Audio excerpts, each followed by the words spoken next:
नमस्कार आजी. नमस्कार. तुमचं संपूर्ण नाव काय? माझं नाव संपूर्ण मताबाई बापू लांडगे. आणि तुमच्या मालकांचं? बापू शामराव लांडगे. आजोबांना काय झालं होतं? आजोबा 2 महिने झालं घरात पडलं. त्याच्यामुळे आम्ही 2 महिने तिथंच घरातच होतो. ठीक आहे. पायरीलच म्हणून थांबलो. हां.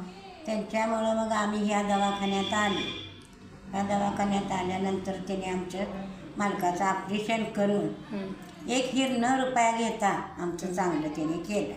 ठीक आहे. धन्यवाद. आजोबा आता बरे आहेत का? हाय ते आता आजोबा जरा. आजी, तुम्हाला खंबाळकर हॉस्पिटलमधले डॉक्टर, सिस्टर, ब्रदर्स ह्या सर्वांच्या सेवा कशा वाटल्या? सेवा चांगल्या वाटल्या. त्याने चांगल्या पद्धतीनं आमचं केलं. हां.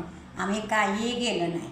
आवडल्या ना तुम्हाला हॉस्पिटलची सेवा? आवडलं. ठीक आहे. बाबांची काळजी घ्या आणि तुमची पण काळजी घ्या. हां घेतो. धन्यवाद. धन्यवाद. ठीक आहे.